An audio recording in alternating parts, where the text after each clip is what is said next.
Vaccine है ये influenza virus के लिए वैक्सीन होती है, मुख्तलिफ किस्म की कंपनीज के नाम से वायरल इन्फेक्शंस को ट्रीट करने के लिए होती है। अब किनको लगानी चाहिए? नॉर्मली जब सीजनल वेरिएशन होती है, मौसम तब्दील होता है तो बहुत सारे लोगों को वायरल इन्फेक्शन होते हैं, वायरल निमोनिया हो सकता है, वायरल एलर्जी होती है, फ्लू रहता है, छींकें आती हैं, सांस में मसले होना शुरू होते हैं वायरल निमोनिया की वजह से, मुख्तलिफ किस्म के मजीद इन्फेक्शन होने के चांसेस होते हैं। तो ये ऐसी वैक्सीन है जो कि हर शख्स को लगवा लेनी चाहिए। अब कैसी कंडीशन में लगवानी चाहिए? खास तौर पे वो बच्चे जिनकी उम्र ज्यादा है 6 माह से, उनको लाजमी लगवानी चाहिए। एक 6 महीने से लेकर 5 साल की उम्र के बच्चे इसको लाजमी लगवाएं क्योंकि वो एक्सपोज होने के चांसेस हैं उनको वायरल इन्फेक्शन ज्यादा होने के। इसके अलावा वो लोग जो कि ओल्डर हैं, खास तौर पे जिनकी उम्र 50-60 साल है, उनको भी लाजमी लगवानी चाहिए। नॉर्मली हर कोई लगवा सकता है, इसको हम एनुअल वैक्सीन कहते हैं। एक ऐसी वैक्सीन है जो कि मौसम तब्दील का पूरा होता है अक्टूबर, नवंबर, दिसंबर के महीना, तो ये हर किसी को हर साल लगवानी चाहिए। लेकिन खास तौर पे 6 महीने से ज्यादा के बच्चे, 60-50 साल की उम्र के ज्यादा के लोग, प्रेग्नेंट वुमेन भी इसको लगवा सकती हैं। और वो लोग जिनको पहले कोई क्रोनिक बीमारियां चलती रह रही हो, जैसे कि शुगर का मसला, ब्लड प्रेशर का मसला या कोई और चेस्ट इंफेक्शन से रिलेटेड, अस्थमा से रिलेटेड, तो उनको ये लाजमी लगवानी चाहिए।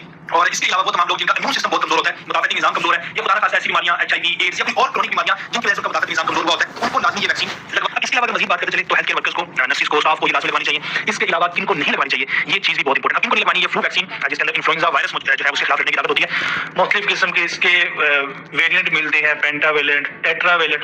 अब ये किनको नहीं लगवानी चाहिए, इस पे भी जरा बात। वो तमाम लोग जिनको पहले एलर्जी, ये वैक्सीन लगवाने पे एलर्जी हो गई हो, तो उनको दोबारा ये वैक्सीन नहीं लगवानी चाहिए। और वो लोग जिनको अंडे से एलर्जी हो, उनको भी ये वैक्सीन नहीं लगवानी चाहिए। अब इसके पीछे रीजन क्या है कि ये जो वैक्सीन है, इसके अंदर जो प्रोटीन यूज की जाती है वो एग की प्रोटीन का थोड़ी सी मिकदार में इस्तेमाल की जाती है, वही प्रोटीन जो कि अंडे में मौजूद होती है। अगर वही लोग जिनको अंडे से भी एलर्जी होती है वो इसको लगवा लेंगे तो एलर्जी होने के चांसेस हैं, तो उनको